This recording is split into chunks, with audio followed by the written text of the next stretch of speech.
Hey there, folks. Cheryl here. Let me start today with a confession. In 1999, I applied for a title related position at one of the big underwriters. And I actually got a call from HR because back then HR wasn't AI. And I actually got hired to do a job, but not the job you think. You see, the woman from HR wasn't calling me as a representative from her day job. She was in the process of starting a side hustle and saw on my resume that I knew how to do web design. I answered a few questions and boom, before I knew it, I'd been hired as a professional web designer. She was my very first client. And if I'm being honest, that's pretty much how my whole career has gone. I'm not exclusively a title agent and business consultant turned title documentarian. I occasionally take on freelance work. It helps me keep my skills fresh. And at the moment, it seems that my web design skills are in high demand. And this has been a reminder that the problems that were plaguing businesses back when I started doing web design in the late 1900s, unfortunately, those problems have not changed or gone away. So today we're not talking about my services, but we're talking about some of the reasons I still get gigs I never asked for because something has gone horribly wrong. This episode exists because I have had the same conversation over and over and over again for decades. Different businesses, different industries, different budgets, same outcome. Someone hired a cheap designer or a free one or a friend of a friend whose cousins does websites. And now, well, the lucky ones are stuck with something that looks fine, but doesn't actually work, doesn't convert, doesn't grow with them. And this is a big one, they're afraid to touch. So let me tell you a story. I was hired to replace a website for an arborist company, Carmichael Tree Specialists. Real trucks, real experienced crew, real risk. They hired an overseas designer on a low-cost platform that shall remain nameless. This site wasn't ugly. It was average. It was forgettable. But it wasn't broken at first glance. It looked modern, it looked clean, it looked professional enough. But it was doing almost nothing. The copy had some basic words that explained what an arborist is and that they take down trees for people and trim things. It didn't speak to the homeowner who was lying awake at night worrying about a tree hanging over their roof, or the panicked person who is frantically looking for help because that tree came through the roof. There was no meaningful search engine optimization, which matters a lot when your customers are searching for tree service near me now. There was no brand guidance, no cohesion with their trucks, their cards, or their signage. And when we opened up the back end, the part that other people never see, well, let's just say they were not making updates because they just didn't know WordPress. That would have been completely reasonable because WordPress is not beginner friendly. No, the site was actually broken. Editing text caused layout collapse, buttons disappeared, and that's if you could get the thing open in the first place. Fixing it would have taken as long as rebuilding it properly on a platform that the owner could actually use. So we started over from scratch. New brand kit, new copy, a platform that wouldn't punish the owner for touching their own website. And it reminded me all over again, that cheap websites don't save money. They just delay cost. When people hear that I charge $3,000 for a basic 4-page informational site, they usually balk. They don't understand that they're not paying for pages. They're paying for thinking, they're paying for experience, they're paying for strategy and sales psychology and expert copywriting and brand alignment and beautiful custom design and platform decisions and training on how to use that platform so that they can make their own changes. And this all takes time. It takes not just the 20 to 30 hours that I use to build the site, but it takes decades worth of experience to build all of that knowledge. Cheap websites exist because most of that work is skipped. So let me tell you another story. This one still makes my eye twitch. My friend Kelly is starting a new business called Salted Herb Company. There's a link to her in the show notes. If you need housewarming gifts or thank you for business gifts, she is absolutely your woman. But she is a new business. She was offered a free website from a brand new web design startup. And as a new business, she had no budget, so the price was right. And after working with her for a few weeks, they reached out to her and told her that they needed her to go and make some changes to her DNS settings. Her DN what? That's the response most business owners have, and rightfully so. DNS settings on a website are highly technical, and to be honest, there's no real simple non-tech jargony way to explain them. But they had the audacity to hand her some instructions and told her to go do it herself.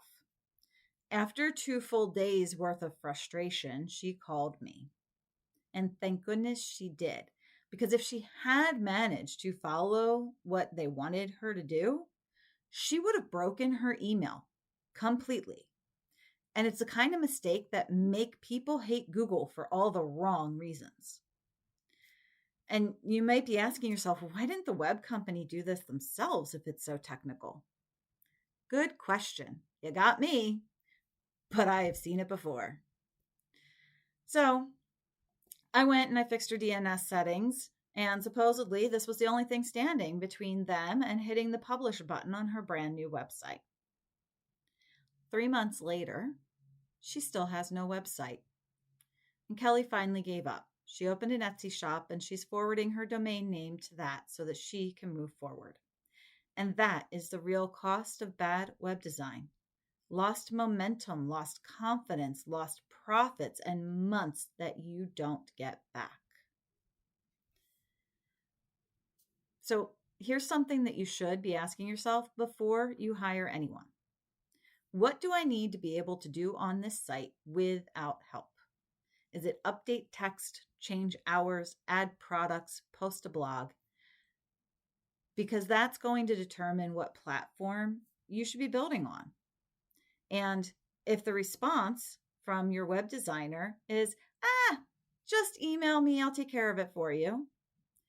Well, you're not buying a website, you're buying dependency. And that brings me to the next big lie. Most web designers will tell you that they will make small updates anytime you need them. Most of them won't. Now, this is not because they're evil and they're lying to you and trying to get one over on you. It's because this is a terrible business model. 15-minute updates are interruptions, not income. So those sort of requests get delayed and ignored and avoided. And years pass and your site becomes more and more inaccurate and you hate it to the point that you stop sending customers there. And eventually you break down and pay somebody else to rebuild it. And if that's not the case, then it's probably because you have been sold on a monthly maintenance fee, which makes it financially incentivized for these website design companies to make those small changes. Because instead of paying $10 to $20 per month for your site hosting, which is what you should be doing, you're paying $120 a month for a company to make changes to your website 15 minutes once or twice a year. Now, there are occasions where that business model, it does actually make sense, but often it doesn't. So while we're talking about lies, let's talk about another one of the biggest lies that I see pushed on companies all the time, especially title agents. It's the lie that you need to be worried about SEO or search engine optimization, which is when your site is specially designed to rank high in the search results. Now, SEO is an ever changing art form all on its own, and people who are good at it and people who just think they're good at it will charge a premium for their services. I once had a struggling title agency ask me to analyze their website for search engine optimization. They had paid some company a boatload of money for their services and were convinced that they'd been swindled because the website wasn't producing any leads at all. Well, I did go and look at the website just to make sure. And they were being swindled, all right, but not because the company didn't deliver on what they sold, but because the company sold a service that would not deliver results. So for all you title agents out there, let's take a quick reality check, huh? If you run a local service business like construction, plumbing, landscaping, SEO matters a lot, even in 2026. But if you run a title business, trust me, no one is Googling you. No one knows what you do. And you don't have to take my word for it. I've dropped a chart in the show notes that shows you the search volume from 2004 to now for the terms title insurance agent versus real estate agent. And there's a little tiny blue line at the bottom of the chart that almost looks like the chart border itself. That is the title agent search volume. Nobody is searching for you. SEO often matters far less than what your website says and the trust that it builds for the customers that you send to it. So anyone who is selling the same web package for both businesses where search engine ranking actually is still relevant today, and businesses where it's never been relevant, or it used to be relevant and is no longer, those are businesses that are selling convenience and profit for themselves, not what is best for you. So this episode has not been about convincing you to hire me. It is about teaching you how to think clearly before you hire anyone. And when you find someone who can explain the trade-offs, tell you what you don't need, build for how your business actually works, and leaves you stronger instead of dependent, that's not magic. That's just competent, ethical design services. And it is worth paying for once instead of twice. If this episode hit home, I do have a companion article that kind of gives you the breakdown and bullet points that you could actually use to go around and shop a web designer.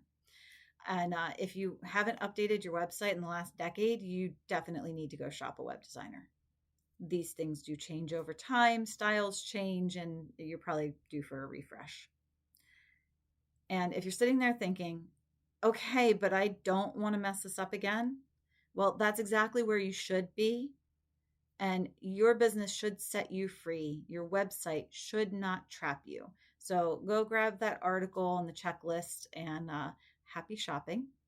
Until next time, protect your time like it's a treasure and stop buying things that steal it quietly.